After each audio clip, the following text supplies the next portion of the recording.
Excellent. Thank you, everyone. If we can now grab a seat, and I feel terrible cutting off these enriching conversations, but I do promise we have much more time for them throughout the day. We have our lunch session, of course, after this, but of course, our networking, reception, and dinner ahead of us. So, yeah, it's time to jump back into the content now, and I'm delighted to welcome Ms. Silke Mooldijk from the New Climate Institute, who will be sparking this fireside chat with some insights and snapshots from their upcoming report on corporate support for durable carbon dioxide removal. So we're very grateful for her to be able to join us online to share these insights that will be kicking us off, of course, for the second component, which is a fireside chat. I'll speak a little bit more about that when we get there and introduce our fantastic panelists, but would like to allow Silke to kick us off with her presentation. Thank you, Silke. Please take us away. Thanks, Injy, and hi, everyone. And thanks very much for having me, even though I could unfortunately not make it in person. So my presentation is on a report that my colleagues and I are working on. It's about the role of companies in supporting the scale-up of durable CDR. This report is a special edition of our annual Corporate Climate Responsibility Monitor, or CCRM. And in the CCRM, each year we assess 20 to 25 major global companies, and we look at their full climate strategies. And this includes also their net zero targets and how companies go about addressing their residual emissions.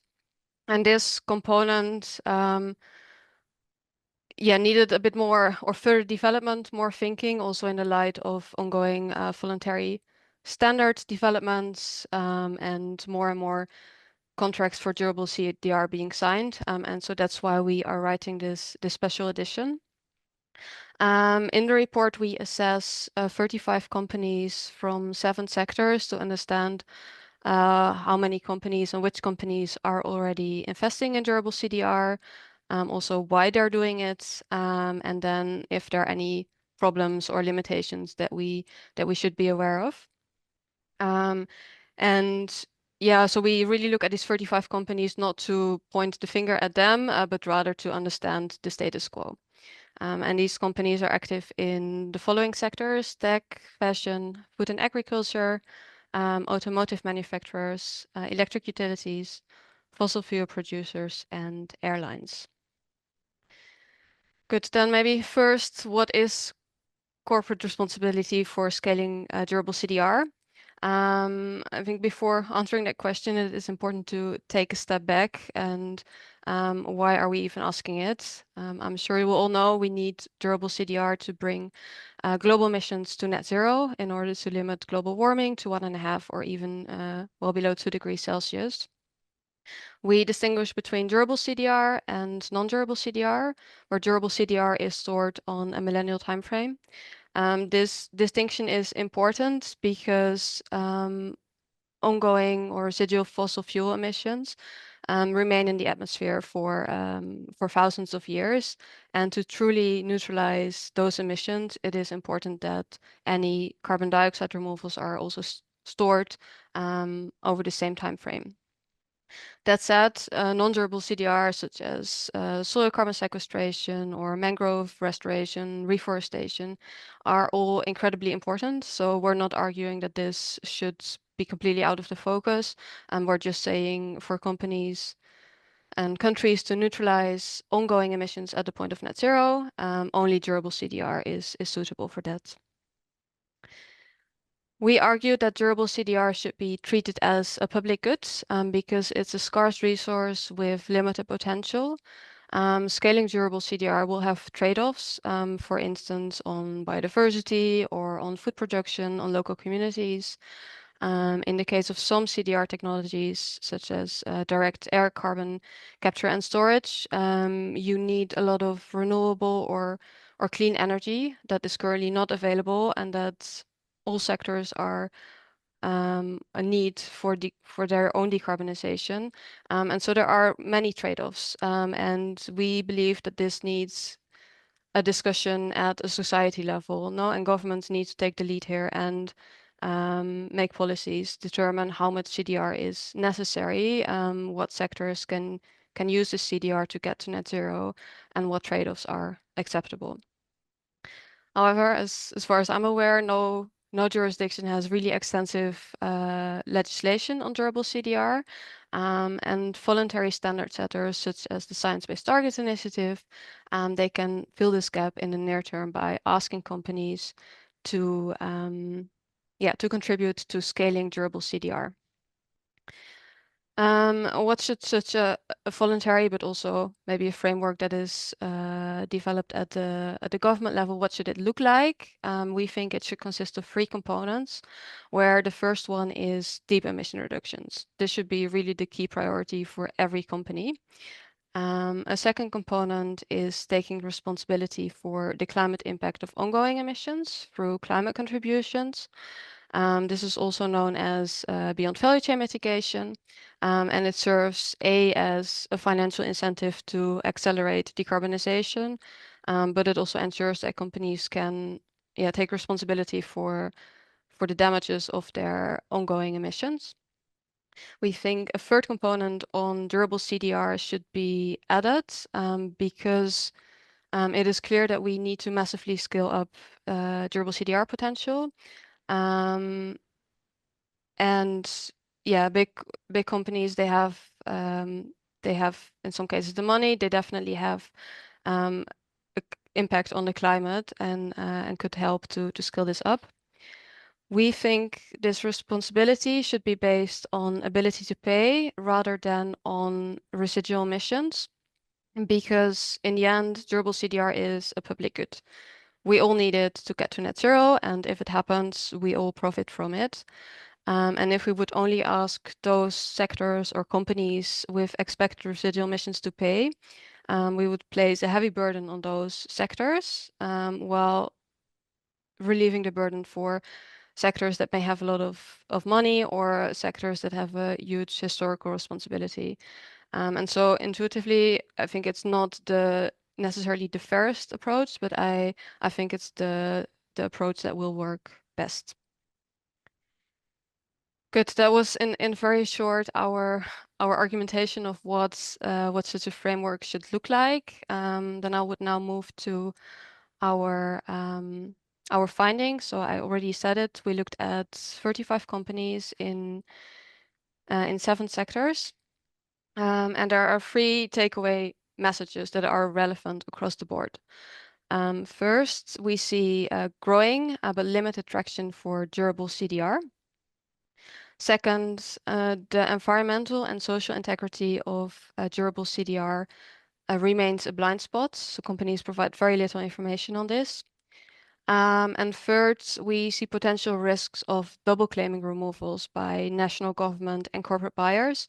And this is also something that seems not to be on the radar of either companies or national governments or of the wider climate community, and that we think should receive more attention. Good. So there is some growing traction for durable CDR. This figure is based on data from CDR.fyi, who are tracking corporate CDR deals, and it shows that one company is driving the market for durable CDR at the moment. So that's Microsoft. They are responsible for over 2/3 of durable CDR that has been contracted since 2019.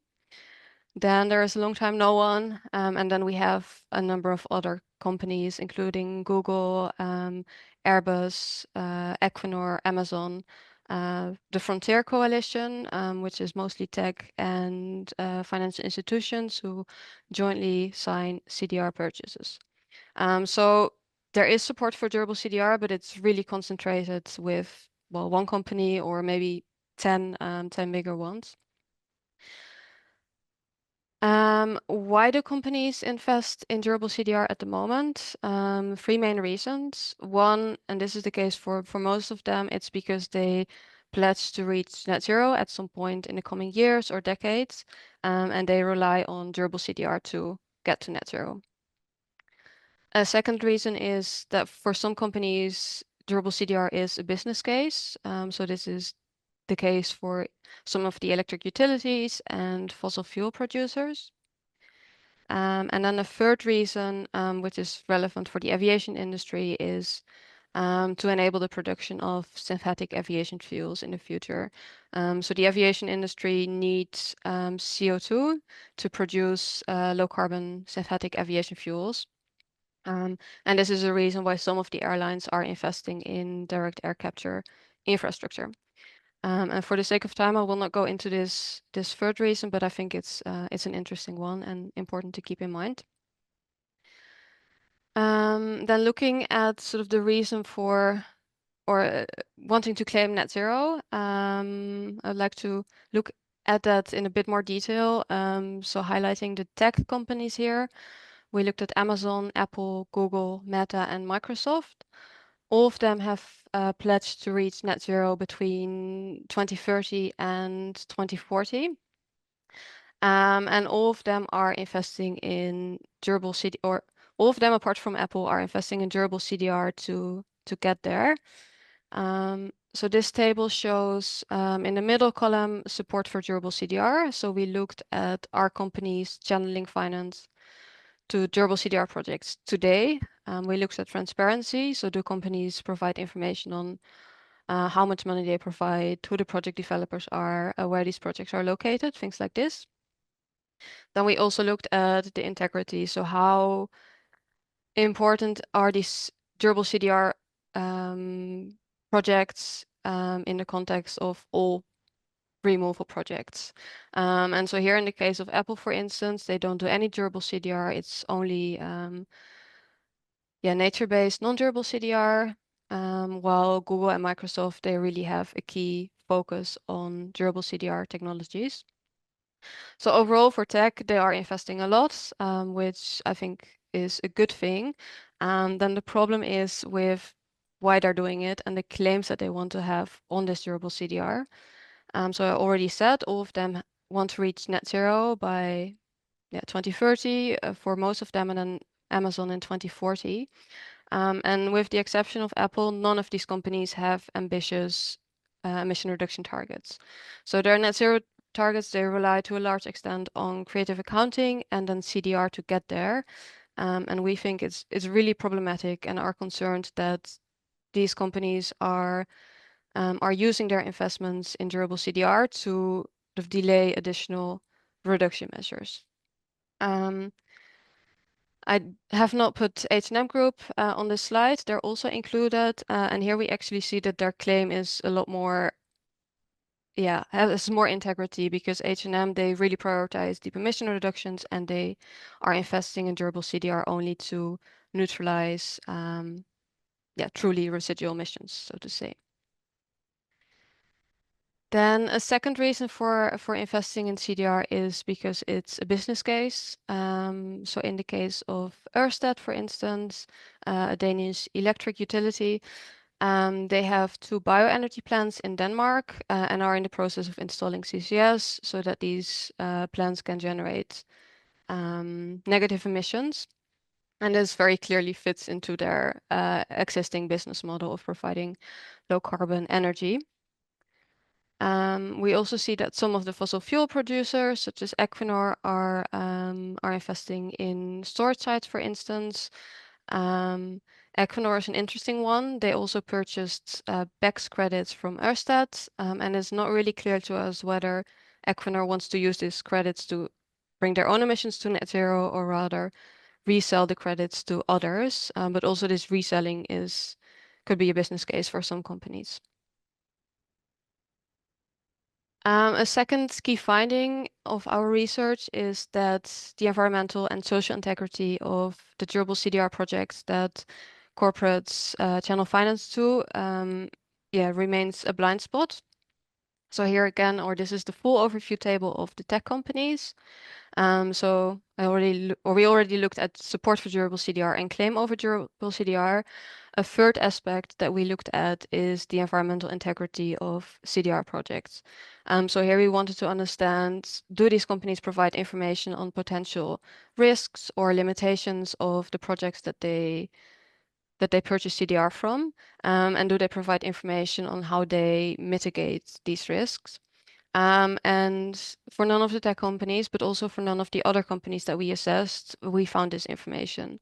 And just to give this a bit more context, an example from Microsoft, most of Microsoft's portfolio consists of BECS, and we know that the potential for BECS is constrained by scarcity of land, their biodiversity and ecosystem concerns. We also know that the removal potential of a BECS plant is influenced by the location of where biomass is cultivated, by the type of biomass, and then also by transport from where it's cultivated to the plant. And so you would need a lot of information to understand how sustainable a BECS project truly is and what its actual removal potential is. And although Microsoft have published criteria for removals that they want to buy, we did not identify information on individual projects. And we wanted to look in a bit more detail into their largest BECS deal with Atmosclear, which is a Louisiana-based BECS provider. And also Atmosclear on their website provide very, very limited information. So they state that they will use sustainable materials, but that's really the only information that they give. And this is, I think, a big problem because we should not want to be in a situation where maybe emissions are brought to net zero and climate change is limited, but we have created a whole range of other environmental and social issues. And so what we need to see is more transparency and also more guidelines on what good CDR projects are. Good. Then the third main message is around double claiming of removals by national governments and companies. So here an example from our analysis, Ørsted, I already mentioned them. They get subsidies from the Danish government to convert their bioenergy plants to BECS plants, and the Danish government will count the associated removals towards national climate targets. At the same time, Ørsted is also selling removals to corporate buyers such as Microsoft. And so Microsoft and these other corporate buyers are claiming the same removals as the Danish government. And there is a risk that this disincentivizes additional reduction efforts because the Danish government and a corporate buyer, they both believe they have reached their net zero or net reduction target, but both use the same removals to get to this target.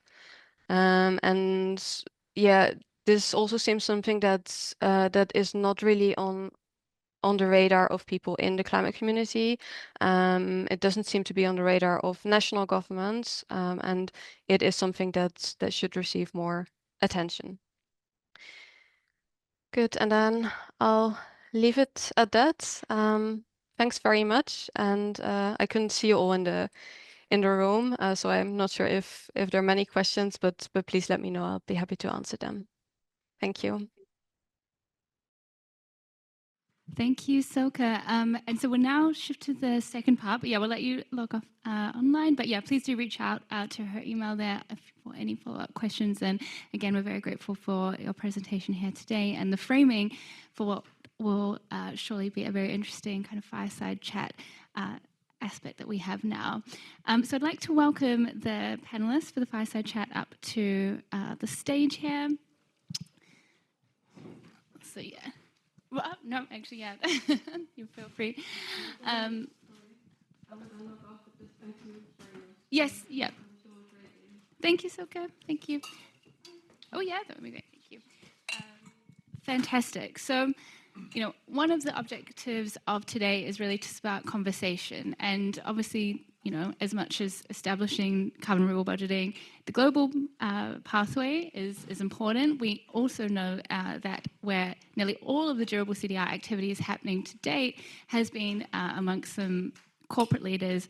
And so really wanted to convene a discussion around what corporate carbon removal looks like, how it is changing, and where we can expect it to shift in future. And as part of that, feature some insights from practitioners who input into this ecosystem from their various standpoints. So I'd like to offer that opportunity for each panelist to give a brief introduction of themselves, and then we'll kick into the discussion. Thanks. Seb. Thank you very much. Yeah, Seb Cross. I'm co-founder and Chief Innovation Officer at B0. I will explain what B0 does when we get to the questions. But my background is in financial markets, and I'm an economist by training, but don't hold it against me. Thank you. Hello, everyone. I'm Adam Standage. I work at the Green Finance Institute in our engineered CDR program. One of my colleagues is also here from our nature program, who looks at the nature-based removals, but I focus on engineered CDR policy developments, particularly in the UK, and also the financing innovation that we're seeing in the CDR market. Yeah, hi everyone. My name is Mostyn Brown. I work for a consultancy called AFRY. We've got 18,000 people around the world, and I head up our CDR team. For the last 5 or so years, been working on compliance markets and the voluntary carbon market, both modelling those markets and providing some strategic advice, including quite a few of those companies that Silke just mentioned. And yeah, background is in, I did a PhD in biochemistry just across the road. I'm Julian, Resch. I work at Climeworks as a CDR Science and Technology Manager, focusing on the quality assessment and the strategic planning of our CDR portfolio. And my background is in environmental sciences before I, oh, that's it. Yeah, before I came to industry, and I'm now part of this. Fantastic. So as you can see, we've got the full gambit from science through to economics and practice. And I think one clear theme from New Climate Institute's forthcoming report was that we're facing a real dearth of environmental integrity. This is not a surprise. In fact, it's even one of the innovations that we saw in the new Paris Agreement era of carbon markets compared to the Kyoto Protocol. But what environmental integrity looks like in practice can often be quite opaque. And for a long time, it's been really tricky to establish what exactly it means in practice. And so why it's fantastic to have Seb here on the panel is because B0 does a lot of work as a carbon credit rating agency to help shed light on the environmental integrity of units. And so Seb, I was just curious on your reflections on Silke's presentation and identification of the lack of environmental integrity, and speak a bit about B0's role within that landscape. Yes, it laid the groundwork perfectly for introducing B0 and what we do. So, yes, indeed, our kind of raison d'etre as a rating agency is to look at environmental integrity. As a carbon rating agency, we look at carbon credits and look at the likelihood that they achieve a ton of carbon removed or avoided. We do this across all different project types, nature-based, non-nature-based, removals and reductions. So thinking specifically about the durable CDR space, in the last few years, kind of doing anything was good, right? Because it came at a time when there was very little being done, and so any finance going into the space was catalytic. The early movers were exactly that. They were pioneers and pushing the space forward. But we are very much moving out of that phase of early movement into the actual maturity of the industry, and with that comes some crucial questions, particularly around environmental integrity, because that early movement space, there's very much the assumption that all durable CDR was high integrity. It was automatically additional. The calculations behind it, it was going to be stored for thousands of years, so it's just automatically the best thing since sliced bread. That's unfortunately not the case, and indeed will continue to not be the case as we see a proliferation of different projects applying these activity types. And so it's really important to stress B0, when we rate a credit, we're doing exactly that. We're rating the individual credit and indeed the project that is delivering it. And if you think about particularly on the policy side, but indeed thinking about SBTi and the developments there, a lot of focus has actually been on the methodologies. Right? How do we try and create robust methodologies to ensure that when they are followed, they lead to high integrity credits. What our rating shows is actually the bulk of the risk sits at the project level. Right, a methodology is like a recipe. There's different ways to follow it. And what matters is the specific context for where the project is, how it applies that methodology. And indeed, carbon projects are quite funny in that a large part of the crediting process is statistical. How much data do I have to estimate the total amount of impact achieved by this given activity? And so a large part of what we do as a rating agency is pick apart the statistics to say, okay, how robust is this data? How is it gathered? How is it collected? What is the sample size relative to the population that it's estimating? And then what new data can we introduce to test it and ensure it's robust? And indeed, even in the kind of early CDR ratings that we've done the first DAC, BECS, biochar, enhanced rock weathering, biomass burial, all these different engineered removal ratings. There is a range. AAA, sat on the stage with us today, all the way down to a single C. Right, we have biochar projects that have actually scored a C rating, which our rating scale goes from AAA down to D, and so there very much is the case that there is risk in this sector, and so buyers have to take this into account when they're thinking about building their durable CDR strategies. It is not the case that if I buy a durable CDR credit, it is automatically going to be high integrity, and I think. Silke touched on some really important points on the actual implementation of this with her example with Ørsted. The assumption that CDR is automatically additional. We see this as much in nature-based as we do in durable CDR. It's just not the case, right? In the nature-based sector, nature has this funny habit of recovering if we just let it. And the idea of a carbon project is that it's an active intervention that ensures that you're achieving an additional amount of carbon removed. And so additionality is crucial in nature-based, but also in durable CDR for exactly the reason it's highlighted. There is this interplay between the public sector and the private sector. And so if you as a private sector actor are purchasing a credit that is supposed to be claimed against a given emission, you have to ensure that that is financing an activity that would not have taken place otherwise. And that can't be said. The first BECS project that we rated was a BBB for exactly that reason. It was in the US where the bulk of their revenues was from government subsidies and not from the crediting, the carbon crediting. So the overall innovation that ratings bring is to actually understand that project and indeed credit level integrity, and it is crucial that it's featured into the decisions that not only private sector actors are making in terms of what to buy and what to invest in, but indeed that governments take this into account when thinking about building the market mechanisms that are going to scale up durable CDR. Thank you, Seb. And touching on your last point about the market mechanisms and we're scaling that, we have our final plenary session today, which will unpack some of those frontiers, thinking about the UK ETS, the EU ETS and beyond. And it is critical to have some robust guideposts in terms of what the integration looks like. And I really do love your analogy of a recipe and kind of thinking about, we all know someone who can follow a recipe and have a great result and one that can be terrible. And I think, it really illustrates the kind of challenge ahead of operationalizing what is a huge, scale of change that we need to bring about.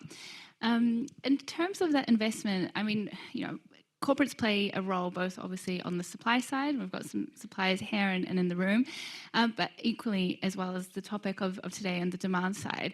Adam, I know the Green Finance Institute has been doing a lot of thinking about the space at large, talking to corporates about how they're viewing these financial investments. And I'm curious what kind of the latest innovations that you've seen in this regard in terms of how this is operationalizing. Yeah, we've seen quite a lot of different approaches to engaging with CDR and taking those sort of steps into the market that Sebastian just alluded to. Some of these are just the sort of simplest approach, i.e. the spot purchase of available credits. Now for corporates, this has the benefit of being quite a quick, easy approach potentially if there are projects that have been validated and the credits verified, but you're then limited to what's available at the time. And the technologies that have credits available might not line up with what you're looking for. We've seen other examples, and Frontier was in that slide pack as one of the top 10 buyers, where they've taken a slightly different approach through initially providing pre-purchases. So this will be for a small number of credits, maybe in a few hundreds to CDR companies. This can be really helpful for them developing their early projects, proving that their technology works, and then starting to scale up. And Frontier are a great example of how those pre-purchases can then translate into offtake agreements, whereby the credits are delivered over a multi-year timeframe. For corporates, this can bring a lot of benefits because they're spreading out that delivery risk and allowing themselves to build a sort of portfolio of projects that will give them the credits they want and need in a given year. And we've also seen some financial innovation in this space that's recognizing that a lot of CDR developers need upfront capital for their projects, and most of these pre-purchases and offtake agreements involve payment on delivery. So they only get most of the money once they've delivered the credits. Now, Curate have provided one example. They're a UK-based company, and they've recently released an offtake financing product. And what that does is it helps developers who've maybe signed a few offtakes collaborate with banks to secure lower cost debt capital, which can be really helpful for them, spreading out those costs over years and building more sort of sustainable long-term business models. So that's one innovation that I think is a really good example of how we're seeing people adapt to the challenges of financing in this space. But there are other options. So some companies are investing through equity. Siemens Financial Services, for example, have made equity investments in a couple of direct air capture companies, and have also looked at Neustark. So that's a company looking at putting CO2 into the concrete recycling process. So they're seeing a sort of strategic advantage to actually investing in this sector. And then lastly, we mentioned Frontier earlier. There are buyers clubs and other kinds of initiatives that are looking to collectively invest in CDR. For corporates, the benefits here are that you're sharing the load of the project sourcing, the due diligence, and everything else associated with the investment, and hopefully having a bigger impact through the money you're contributing to CDR today. Thank you, Adam. And it feels like a long time ago, but actually, last year we released a paper that identified 12 different levers that corporates can get involved in carbon removal via. And so really do appreciate that insight into both, the equity options, as well as obviously all the way to spot investments and the kind of need for everything in between in terms of the portfolio too. Mostyn, keen to hear your insights. Obviously, you said you guys are engaged actively in advising some of the big corporate buyers that we see playing a really key role in the market today. And as part of that, they're coming to you to ask for certainty, clarity as to the way forward. Keen to hear your insights on two kind of aspects, because as we heard in Silke's presentation as well, this question of additionality is something that you and I have done some thinking on in a recent paper. So keen to hear your thoughts on that and expand a bit on that.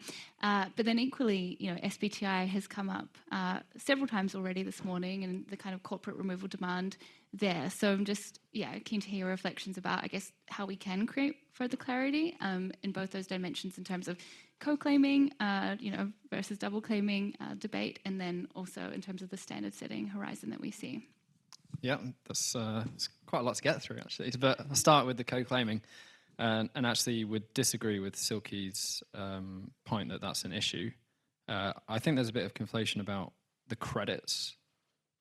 It seemed to imply that the same credit was being used by a government or a corporate like Microsoft, which I understand is not the case. The case is it's a project-based, right? So it's being supported by the Danish government. It's also being supported by Microsoft, but the credits would be ring-fenced for the government and ring-fenced for the corporate. For me, that's no problem, because in this case, the additionality there's such a big gap between that and all the other kind of seemingly additional projects out there. So let's say it's not public, and we do not have clarity on it, but let's say this deal with Ørsted and Microsoft, let's say it was Microsoft putting in over $100 a ton, right? And so the claim is, well, that's not additional because the government is also supporting it. I just don't buy that at all. That $100 a ton is additional. Without that, the project can't get underway. Meanwhile, other projects, avoided emissions offsets in particular, trading at $5 a ton, can claim additionality. Makes no sense to me at all. So I want to put that co-claiming issue to bed. Then, yeah, turning attention to Science-Based Targets Initiative and so on. Yeah, there's a lot of clarity that needs to come in this space. So corporates aren't going to do anything unless they have to, or rather, unless their stakeholders want them to do something. So their stakeholders can include their clients, their employees, their investors, and so on. But they're not running these institutions as charities. There needs to be something to back up why they're doing it, why they're spending considerable amounts of money on it. And the ones that are acting are doing it because they think it's worth their while, that those stakeholders value those CDR investments, and so on. And a lot of the emphasis gets put on the supply side. You know, it's great to see B0 and others like vet the supply side things and, you know, get guardrails as to what is considered high quality CDR.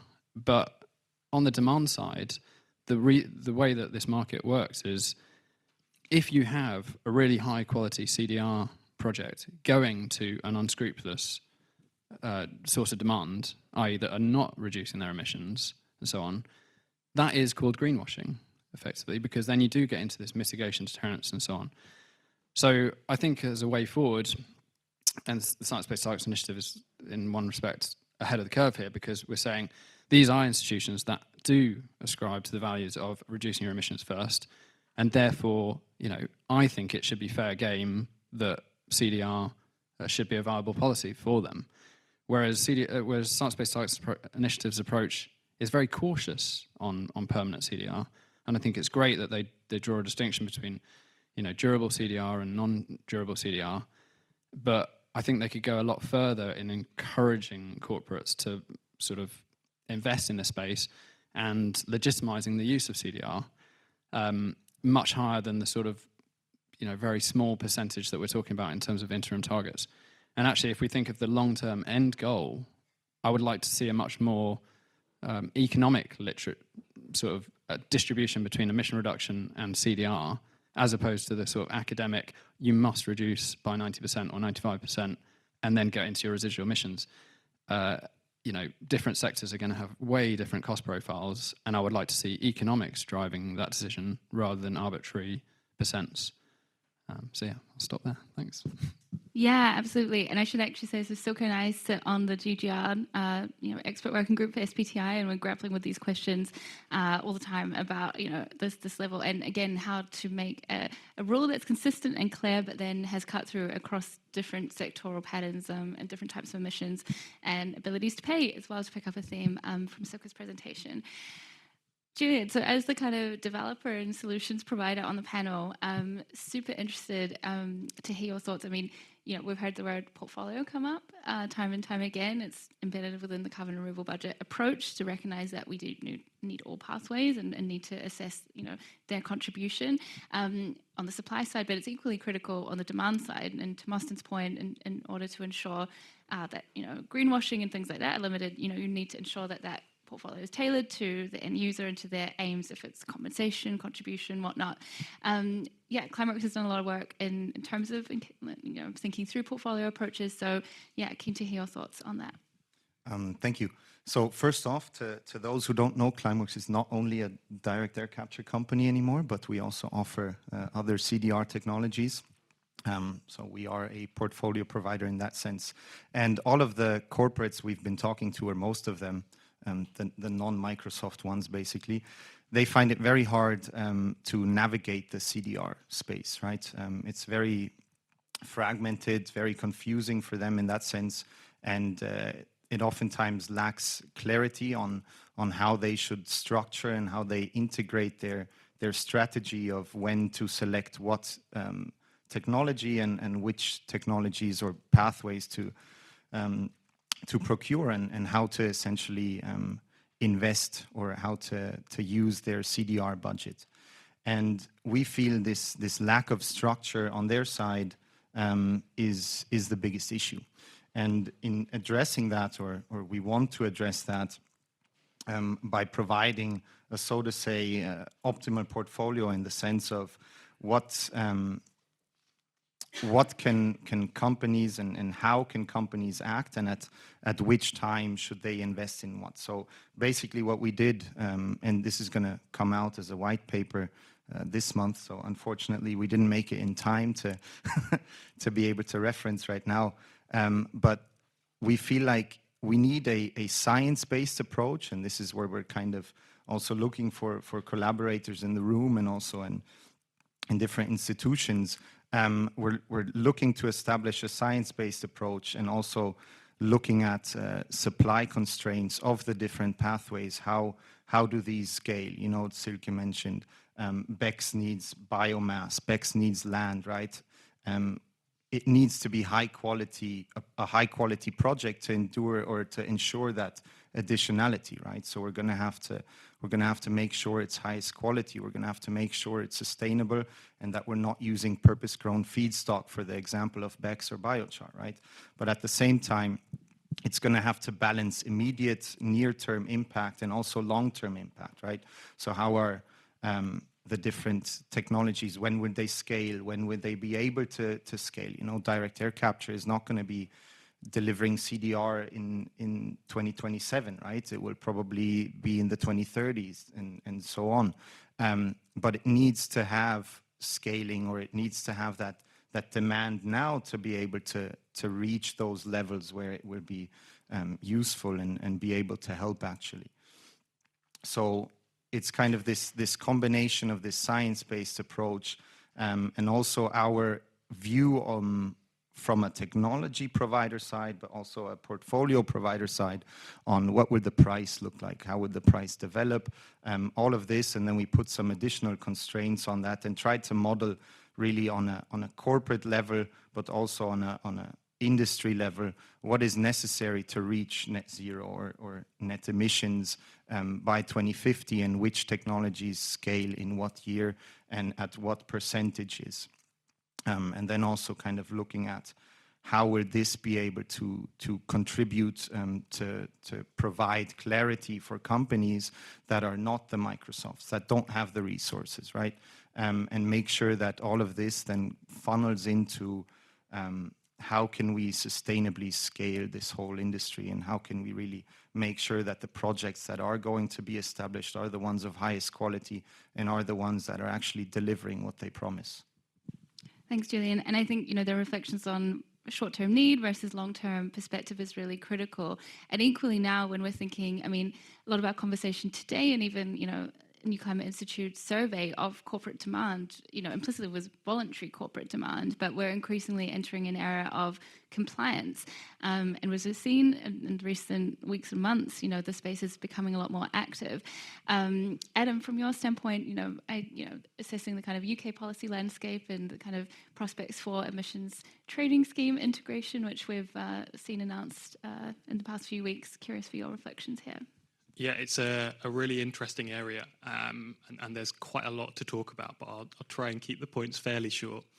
So for anyone not aware, the UK government released their response to a consultation in the last few weeks where they've said we will integrate greenhouse gas removals, or CDR, into the UK emissions trading scheme.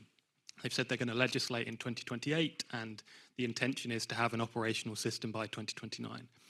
Now, this could be huge for CDR, because those who are operating in the emissions trading scheme, i.e. those with high emissions, would be able to purchase CDR and have those CDR purchases count towards their compliance obligations. So there's the potential for a really big demand signal, and one that can help those CDR project developers secure the investment they need to make their projects go ahead in the next few years.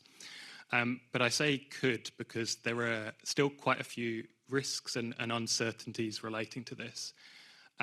One is that the announcements so far describe the inclusion of DACs and BECCS, so just two of the CDR technologies on the engineered side, and also that this integration is happening in 2028 or 2029. There's still a risk that those corporates could see that and think that it doesn't change their perspective on when to invest in CDR. There will be no demands of obligation, no mandate on them to actually be purchasing CDR. So they may decide, actually, we'll wait until that happens, and then we'll start looking at CDR. So there's potentially a short-term challenge for securing investment in CDR in the kind of 5 years between now and 2030, which we know is a really critical time period for testing out technologies, seeing how various deployments work, and then essentially deciding which CDR technologies have the most potential to scale in the coming decades. The second challenge, which is even more complex, is in relation to the fact that the UK intends to link its system with the EU ETS. Again, this could open up a huge range of new buyers from sectors that haven't been so involved in CDR so far, but comes with its own challenges. The systems are operating quite differently in terms of the prices. So the UK allowances are at least sort of £20 or £10 to £15 cheaper than ETS allowances in the EU at the moment. So there's a pricing problem. And when we speak to developers and investors, they want to know that when that linkage occurs, credits will be fungible and they'll sort of have access to credits from both markets. There are also still some uncertainties in relation to what would count under each scheme. So in the UK's consultation response, there's still a decision to be made around woodland carbon credits, and including those alongside the engineered solutions. So I guess to sort of summarize, this could have huge impact in terms of moving from voluntary action to support CDR towards a compliance market, but there's still quite a lot of uncertainty to resolve in the meantime for this to have the huge sort of demand signal that we want to see for CDR. Thanks, Adam. And I think it's really interesting when we're reflecting on not only integration and, I guess, assimilation between allowances and removals, but then equally market interoperability. And one key lens that we have now, and we've had some experimentation with under past frameworks, is through the UNFCCC, through carbon trading, and through the new advent of, I guess, Article 6 and Article 6.2 in particular's ability to kind of build links here. Article 6, and I guess in general the Paris Agreement, though, introduces a lot more complications in terms of, again, how we consider additionality, given that everyone under the Paris Agreement, every country has to establish a nationally determined contribution. This makes it really complex when we think about the contributions of national governments alongside corporations. Seb, you and I have had a lot of conversations around Article 6 and what it could mean, and so I'm really curious for your thoughts here, and again, how B0 is kind of adding insight in that way. Yeah, so it's both a fantastic opportunity and a huge challenge. So it's a fantastic opportunity because we now obviously have a kind of globalized carbon accounting framework, and as you say, each individual country sets its own target and is accountable to try and meet that target. Article 6 opens up the ability to trade outcomes around those targets. So countries that have a lower marginal cost of abatement when it comes to achieving their target, can sell excess to those that have a higher marginal cost. And we've seen some of the early trades taking place between countries like Ghana and Switzerland, where that marginal cost difference plays out. The challenge, as you say, from a carbon market perspective, and this actually comes to what Mostyn was saying, which I disagree with actually on additionality. The reason that you'd question something like the Ørsted deal in Denmark is because Denmark now has an NDC. It is mandated to try and meet its NDC, and by having its NDC in law is saying that we will apply our own resources to meet that NDC. And if the BECS credits that are being achieved are part of that NDC, the government's saying it's already doing it. Why does it need Microsoft's money?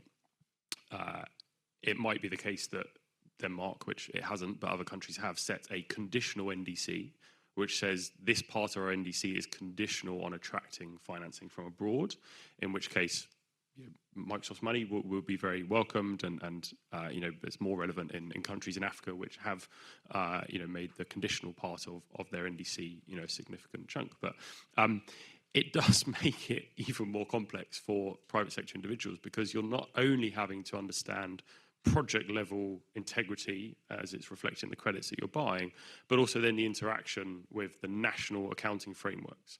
So whether you're buying a correspondingly adjusted credit, which says this will go above and beyond that country's target, all of a sudden now you also care about the country's target and whether a credit is additional from that perspective. Or if you're buying a credit that's not correspondingly adjusted, you are contributing to the host country's own NDC. Are you doing something that technically the government has already said that it will find ways to do itself? And so unfortunately, it is making carbon markets even more complex. But as I said, the opportunity here is that we have not had this kind of globalized carbon accounting framework before, and so that interaction between governments and corporates does offer the opportunity for the two to act in unison in a way that perhaps wasn't there previously in the CDM days. But it's interesting for us as a rating agency because our work to date has focused on the voluntary market and predominantly on that project level integrity question, but we are being asked to also assess that NDC dynamic and the interactions there. We're launching a new product very soon looking at NDC disclosure and how robustly countries are disclosing what their targets actually are and whether they're on track to meet them or not. I'll stop there. Yeah, thank you for that. And it's something. Oh, I just wanted to come back on if we just talk about this Denmark issue and whether the additionality point. So all I'm saying is that the removals part should be mirrored as per the emission reduction part. So you'd agree that Denmark has committed to reducing its emissions, and it's not going to get there solely by supplying that money itself, right? It's going to be a collective of private money as well in reducing that ambition, or reducing that emission as well. So yeah, I'm just saying it should be. Well, that's not technically what an NDC is saying. Like the UK's NDC is saying that the UK will find the means to achieve net zero by 2050, whether it chooses to pass that on to corporates or spend it through taxpayers' money. But it's not saying we will look to attract financing from abroad to achieve it. So no, like Denmark is not saying we will use US money to meet our NDC. So and it's not to say I understand the point you're making on like additionality as a binary of there's very little removals taking place, so it's highly likely that this wouldn't have happened, and we're using this as an example. But the reason that I pull it up is because the difference between the accreditation of a project and the credits that it issues where additionality is tested as a binary versus what ratings do in looking at the scale of additionality. Your example of, it's $100 a ton, therefore it's likely to be additional. What we do when we assess a credit is kind of flip it on its head and say, if I had $100 a ton to spend today, where is that money best spent? And additionality from that perspective is kind of a scale. It's a confidence, right? If I have greater confidence that investing it in a BECCS project in Africa wouldn't have happened without my financing than I do investing in a project in Denmark, that project is more additional than the other. That's not to say that it's unadditional, but it's the realities of trying to assess additionality. It's really hard because you can't observe the counterfactual. You can never be proven right. It's the most frustrating activity to undertake. But that's why you just constantly want to have more and more data to be able to assess the different opportunities available. And we're agreed that it's not binary. Like we want to get away from that. Oh, it's additional and it's not additional, right? And is price the key to defining that additionality? No, price is one of the factors. Financial additionality is one element, but you've got the activity analysis, you've got the legal analysis as well. So in this case, the two interact between. If you're paying $100 a ton, if the total required is $200 a ton, where's that an extra $100 coming from? Whereas if you're paying $100 a ton and that is the entirety of the revenue for that project, again, you have a greater confidence that you are the marginal factor in that project going ahead or not. Versus an activity analysis, if we have multiple BECCS projects in Denmark versus no BECCS projects in another location, then from an activity perspective, it's less additional because you see cases where the activity is taking place without carbon finance. So there's multiple ways to assess it. Again, you're trying to assess a question where you can't actually view the answer. So it's all about the evidence you gather to try and assess it. and to come in here. Last month we Sorry, it's released... very wonky. Absolutely, which is the purpose of today. But last month we released the Oxford Principles for Responsible Engagement with Article 6 to try and get at some of these real tensions in light of this new era in terms of how do we make sure these investments are additional, how do we ensure carbon markets aren't substituting for climate finance, all these various kind of considerations. So I would invite the audience to look them up, and also to say that, we also released a paper on neutralization claims in the era of Article 6. Again, looking at the space, there's no way possible to have any kind of binary, but what we do think is that neutralization-based claims have a different, and investments in durable CDR do need to have some special considerations in light of their different dynamics. And we heard that today in suggestions about kind of having separate carbon removal budgets for that very purpose. Julian, I'm just curious again, because you're talking to corporates about actually operationalizing these portfolios and whatnot. I mean, what do you think is missing still, and what is Climeworks working on to try and fill that gap? Probably what is missing is still that clear guidance of what is needed to make sure that at some point, whatever your net emission or net zero year is, that you're doing your best to really have high quality, high integrity projects that you're financing that will actually then also, be successful, right? Because I think a lot of the investments that are made now may not be the ones, or on a project level, it may not be the projects that will actually sustain, right? And if you're not Microsoft and you're able to single-handedly FID a BECCS project, and you're just trying to kind of chip in on that, and also with other technologies like biochar, right?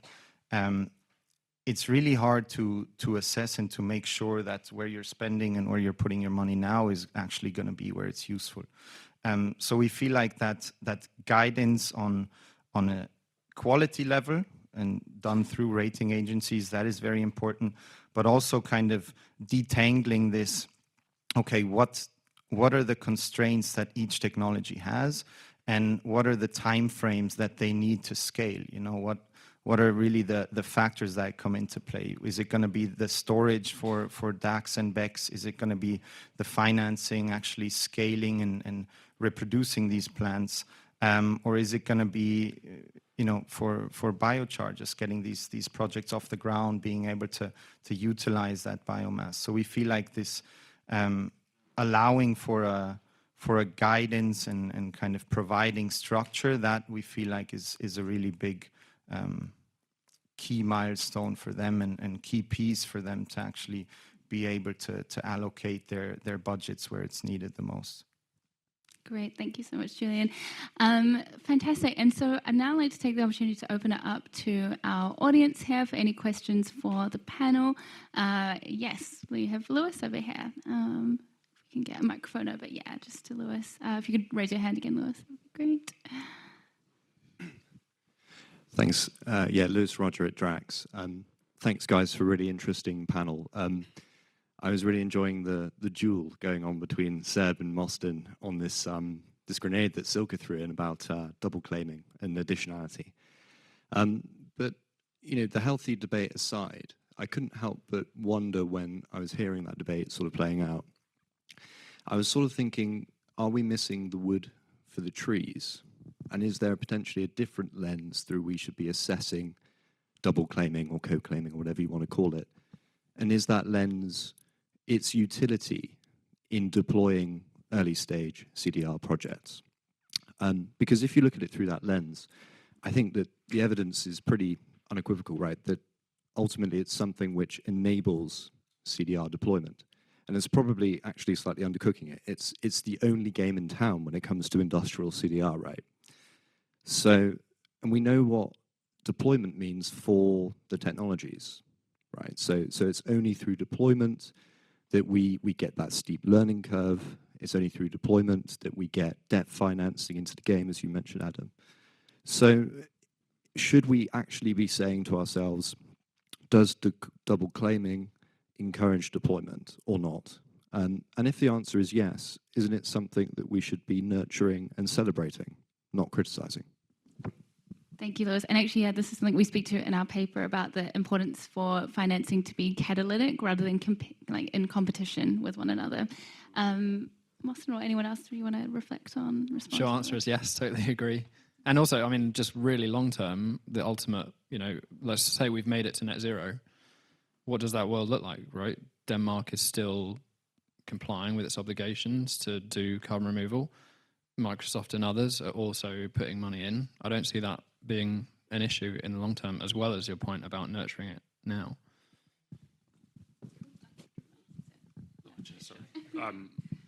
I guess to give you an example of, and to be clear, I'm not talking about double claiming here, I'm talking about additionality. To give you an example of why I think this matters, in our conversations with governments about how to use ratings in compliance markets, which I think is a really important point that we haven't had the time to talk on, but there's a question as to whether you care about additionality in a compliance market.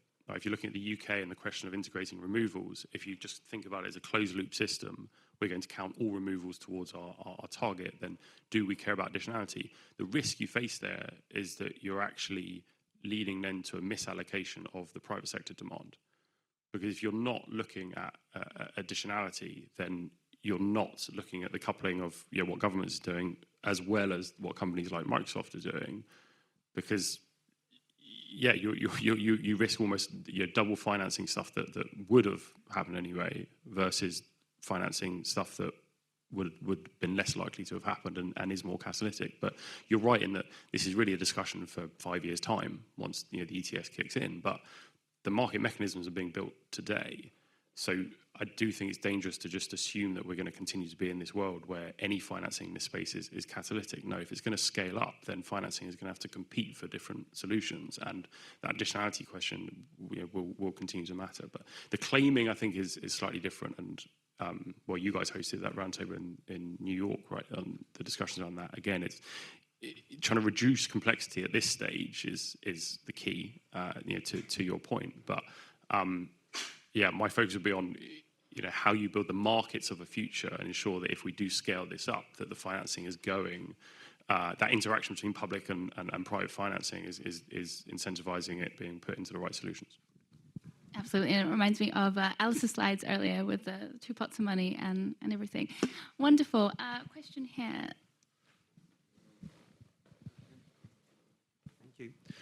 Karel van Randwyk. I teach sustainable finance for the Association of Corporate Treasurers. So my target are corporate treasurers and financial professionals in corporates.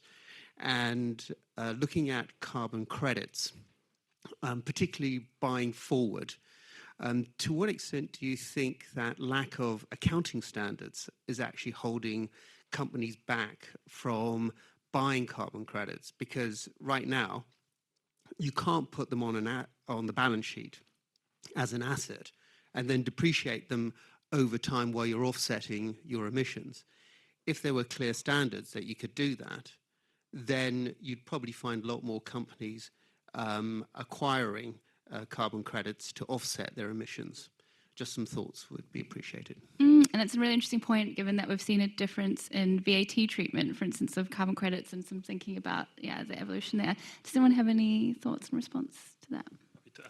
Happy to add a few points. I think it's a really interesting question and one that I don't feel super well qualified to talk to. But I think there are definitely positives to it, but there are also risks. At the moment, it is still really difficult for any sort of sustainability professionals to convince their CFOs to make investments in CDR. So for all of the slides we saw earlier, where we're seeing the sort of snapshot that gets presented in the annual report, it probably underplays the amount of effort that someone has gone to try and put CDR on the radar of their investment committees and their boards. So I can see the benefit for the accounting treatment to help CFOs realise this can be an asset and one that holds value for the company. But I do think it could bring some other challenges in terms of, we know at the moment the prices for carbon credits are quite variable, and it could present additional risk to how those credits could be retired or sold on in the future. So it's not something I can talk to in detail, but I think there are perhaps a few drawbacks to such an approach, but I would really welcome more people to look at this issue and to better understand what the implications are. As Injy mentioned, the VAT treatment point was quite an important development that I think went under the radar a little last year, and is another testament to the efforts that civil servants in the UK are putting towards CDR across every one of their sort of policy tools, but also the wider bits of regulation and guidance. Thank you, Adam. And yeah, just to echo, we'd really love your thoughts also in terms of what this means, given your experience. We have a question, I believe, over here. Thank you. Hi, Jonathan Bailey, an investor. One of the things that we've observed is that as SBTI 5-year timeframes come to an end for some companies, they're quietly not renewing their SBTI commitments, probably disproportionately, US headquartered companies. And the data that we saw from Silke sort of showed just how disproportionately the market has been driven by, a small group of very large tech companies, many of which have got kind of rising, consumption in the data centers as a result of AI. Why should we still be confident that the voluntary demand from corporates is going to sustain the growth of this market over the next sort of few years? Please give me some positive hope. I'll start and then hope that someone wants to follow on. I don't think that voluntary demand is enough, frankly, and I don't think there's any sort of hiding from that. The steps towards compliance markets are really positive, but it's still going to be really challenging to get the investment we need into CDR. One bit of positivity that I think I should share is how this has affected other markets. So in Japan, they announced that as part of their emissions trading scheme, they would allow DAX, BECS, and some blue carbon projects to count towards compliance obligations. They announced that last year, and although it's a voluntary scheme at the moment, it becomes mandatory next year. And we've seen corporates, I think, act on that by changing and starting to look more at CDR. So one example is Mitsui, the shipping company, not a sector that's traditionally invested too much in CDR, but they've made spot purchases of biochar in Bolivia. They have also obtained offtake agreements for both direct ocean capture and CDR. And in fact, I think one of those is possibly with Climeworks and includes a potential to invest in infrastructure as well. And all of this comes from the fact that they have looked ahead to 2050, seen that even with decarbonising 90%, they still need 1 million tonnes of CO2 removal every year. And they have worked back from that with a budgeting approach and identified that they need to start now, and they are taking lots of different approaches to try and scale up their investment, but help bring the cost of capital for these really expensive CDR projects down. So they're, I think, quite a positive reflection of how some corporates are seeing the need and are acting now, and they work closely with Carbon Direct. There's a really good sort of case study on their website that I recommend you look at. But I think there is some positivity there, and there are examples like that show the efforts that some corporates are making to get started now and to have that long-term objective, but also that short-term target. So for 2030, I think they want to remove 3 million tonnes of CO2 in total. So there is hope out there. I'd just echo that point, though, that it comes down to expectations of future compliance demand, ultimately. And we see this as a rating agency whereby the bulk of our ratings work at the moment is in the pre-issuance space. So people are using ratings when investing in carbon projects, when looking at offtake agreements, developers when thinking about optimizing the design of carbon projects. But the rating in that case is not just being thought of as ensuring that high integrity credits are delivered so that a voluntary claim that is made using them has high integrity, but which compliance scheme will I be eligible for? And this assumption that whether it's Corsia, whether it's JCM, whether it's here in the UK with BSI, CRCF, there's just going to be a gradual increase in the integrity requirements to be eligible for different schemes. So the rating is the best proxy you have for thinking about that future compliance demand when it comes. Thanks, Sebastian. And just to illustrate, just in your response, you know, the alphabet soup of things, luckily it's not being served for lunch, where we will be breaking shortly, but we've got another time for some a few more questions. One down the front here. Yeah. Thanks. Hi, James from Pollination. I think just picking up on that previous comment and maybe the previous discussion as well about the Orsted example. I think the comment that you made around making sure we're not making it too difficult, I think is partly what motivates some of my comfort with that example, because I think definitely take it as granted that it needs to be additional.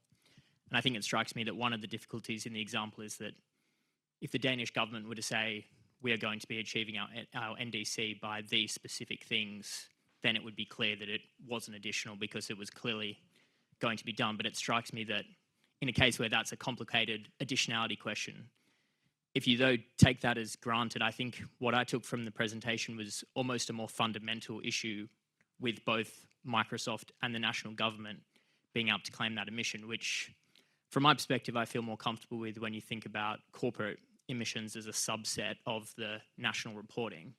And if we agree that the national obligation is the primary policy mechanism through which we're going to achieve this, I think the risk without giving people a get out of jail free card is if we make it too hard, too complex and say you're always doing the wrong thing, I think that is going to stifle ambition. I think to use an example which is analogous, it's not in carbon removal, but we're talking to a coal-fired power plant owner-operator about using the new Vera methodology to generate carbon credits to replace the plant with renewable energy, and trying to explore getting funding from both a Article 6 perspective from a national government, but also potentially from at a corporate level. And again, I think if we say, oh no, that's bad because you're disincentivizing ambition, I just fear that you can take things too far in the other direction. So just wanted to add that reflection. Yeah, absolutely. And just to build off again, to plug the paper that we released last month, we worked through different examples, including Corsair, but you know, the kind of principal example of what to do in Article 6. And really, one of the guardrails we suggest is that ultimately, if it only ends up in one international inventory, sometimes these units aren't ending up in any, right? Because many don't even have inventory visibility to begin with. But yeah, we see that as urgently needed to sort out. Any further reflections on that from the panel? If not. Just an agreement that we have, unfortunately, made it really bloody complex to engage in this market. Yeah. Fantastic. Question here.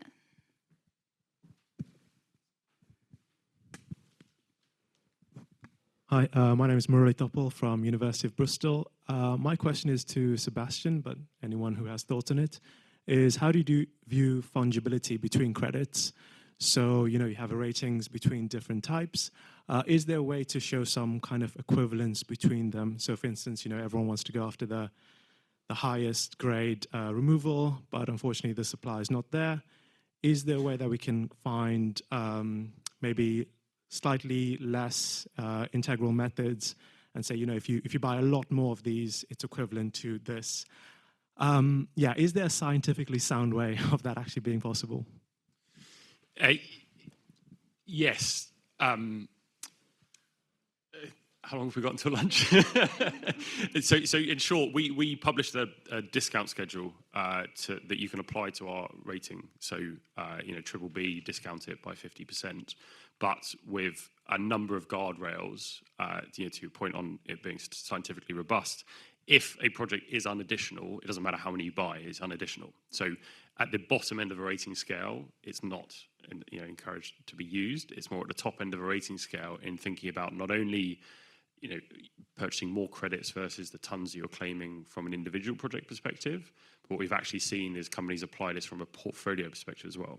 Because what the rating is telling you about is the risk for an individual project, and so you want to manage that risk not only, you know, as it sits with the project itself, but thinking about diversifying it across different project types to your point. And so in the paper we put out, we linked it with the Oxford offsetting principles and the portfolio that is recommended in there for the different types, and saying, well, if you structure your portfolio in this way and you bring ratings in, then you can make an extremely robust claim that has more credits versus the tons you're claiming, and mixes the different project types that we know we need to incentivize to get to where we want to. Thanks, Seb. We have time for one more question. I think, George? Thanks. No. Okay, great. We'll get the mic over to you. Sorry, this is not. My mind is very full of acronyms, so I'm trying to think the right way to phrase this. But in Alice's presentation at the start, because I think pricing is the kind of thing that a lot of people are dancing around, right? And I think, as you say, like, let the economics drive it. In the presentation at the start, Alice was talking about how, you know, subsidy is potentially something that might be off the table at the moment. Do you think that I know, Seb, we spoke about the fact you spend quite a lot of time talking with governments nowadays, more than you might have done a few years ago. Have any of those discussions involved, say, for example, what governments could be doing to drive project prices down? Or do you think there's other things that governments can be doing to allow this catalytic capital to come through? Or is it really just the case that it's about demand and scale? I mean, I think it's the combination of both private sector money and public sector money, and you know, particularly on the public sector side, it's you know, bringing in the financing that can then be catalytic to private sector financing. You think about in the EU, they're having discussions about how you scale up removals to get to a point where, you know, they can decide whether they want to integrate it into the ETS or not, and is looking at the role that I think the EIB can play in being, you know, an initial lender, knowing that if the EIB is on the ticket, then lots of other investors will be comfortable coming in because of the credibility that brings. So, yeah, it's the combination of both private sector and public sector financing, for sure, from my perspective. I don't know if anyone else wants to. I think there's more and more talk of carbon CFDs, and that's a really elegant solution to the puzzle. It's proved to work for electricity markets, CFDs. So I don't see, you know, actually, I think that's a really positive move. That carbon CFDs could coexist with integration and compliance markets and all that. That's contracts for difference for everyone. Another acronym. Amazing. Any further thoughts on this? I mean, I fully agree with both of them. Nothing more to add, honestly. I feel like, yeah. Great. Well, while you've got the microphone, I'd just like to offer a chance for the panel to give some kind of final take-home message to the audience about corporate carbon removal demand. Julie, would you like to take us away? Any lasting thoughts?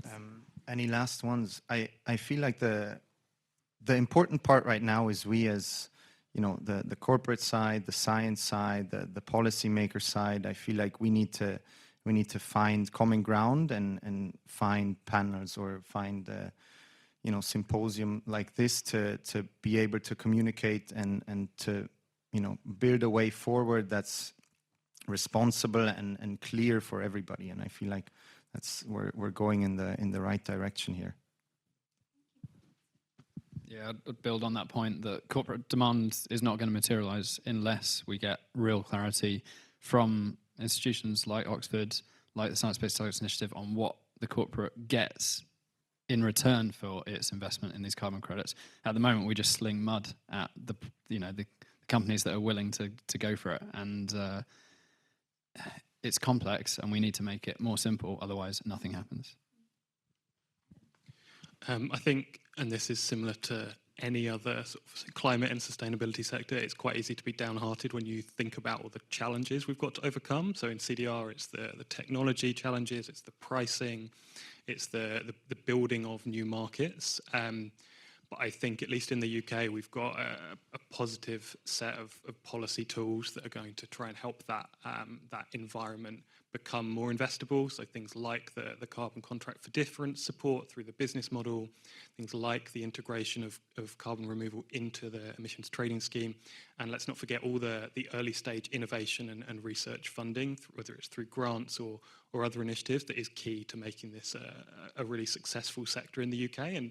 And we do have a huge amount of brilliant CDR startups. We just have to help them get through that really challenging financing period to the point where they can scale and deliver the CDR we need in the future. Yeah, I think I'd you know, given the title of the panel, emphasise, you know, Mostyn's point around we're in this weird situation where either your claim has to be perfect or it's not worth doing anything at all. You can't be in the middle ground because that's the danger zone, which just doesn't make any sense. It's not pragmatic. You know, you want to incentivize action rather than inaction. And yeah, as you say, the standards are starting to move in that direction, but it's certainly much further to go. From our perspective as a rating agency, we're here to try and ensure that the money that is put into sectors like CDR is actually, being reflected in climate action and the carbon that's achieved. And so, the risk does sit at the project level. We do have to take this into account as we are building the frameworks for how we utilise this.